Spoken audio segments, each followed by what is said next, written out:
meantime, shift focus and talk about what's happening globally. President Trump seems to have been unhappy with the Israeli Prime Minister Netanyahu. Over a phone conversation, he seems to have lashed out at the Israeli Prime Minister over the escalation in Lebanon. And it seems to be an expletive-laden call that happened between the two leaders there.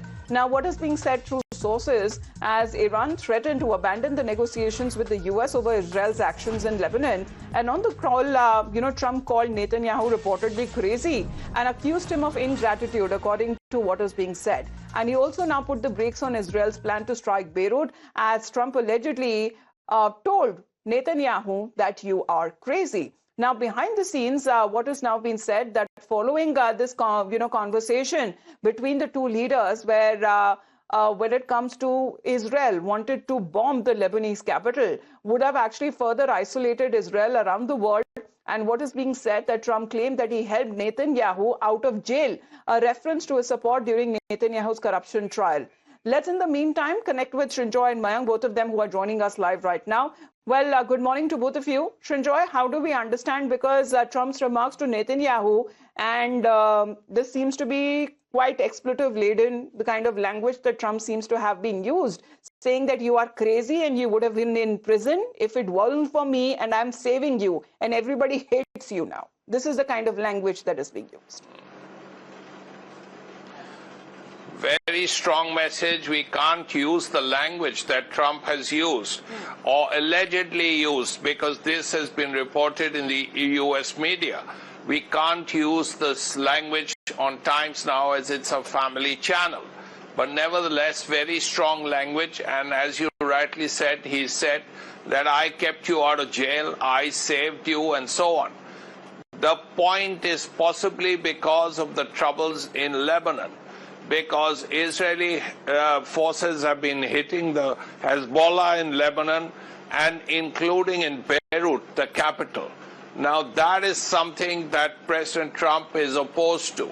He doesn't like the idea of Israel hitting Beirut, the capital and urban area where there are lots of civilians living, naturally millions of civilians living, including women and children.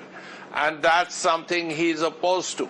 Of course, this fight has been going on for a bit. Yeah. The Hezbollah has been hitting parts of northern Israel. Israel has been hitting back. So because of this fighting, there is a problem with the US-Iran peace talks. Now, this Iran-US peace talks is something Trump has invested heavily on.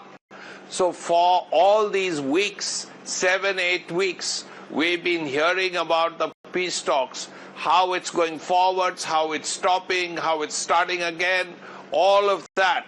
So this stop-start business, Trump wants to end. He wants peace to come quickly on his terms. Now, that is not happening. He feels, because of the fighting between the Hezbollah and the Israelis in Lebanon. Yes. Now, this is creating bad blood between Netanyahu and Trump, which is why he has said what he has. Reportedly, yes, because this is something which is a confirmation not coming in from Bibi's office either, but he seems to be right now on the back foot with his strikes and continuous strikes that has taken place, especially in the southern part of Lebanon. Please to stay on with us, because as far as U.S. bombing Iran is concerned, and the military sites, what is being said that it has downed missiles, and Tehran fired at the troops in Kuwait.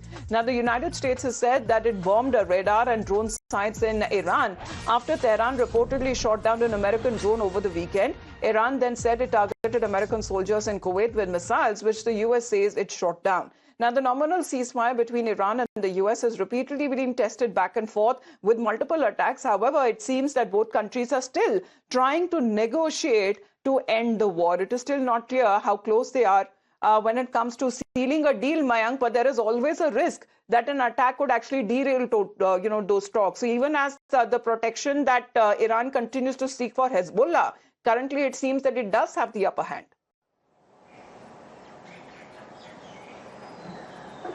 Interestingly, right from the beginning, the word ceasefire, I mean, this term ceasefire has become a very interesting term in this case in West Asia, actually. While both sides have been using hard power, which is military power, they had been talking of using this military power to safeguard the ceasefire. That's a very interesting thing, actually. But then let us talk about the way the things have been shaping up, because while there had been multiple statements from the US side saying that all the warships from the Iranian Navy, it had been down to the ocean beds, and also they have destroyed all capabilities of Air Force, which includes the air defenses. Here we see that the missiles and drones are flying whenever the Iran is wanting, because so that signifies that even now, even after having such a huge, big operation of 42 days on Iran, Iran still maintains capabilities to strike whenever they want, and this has happened in UAE and Kuwait both right now.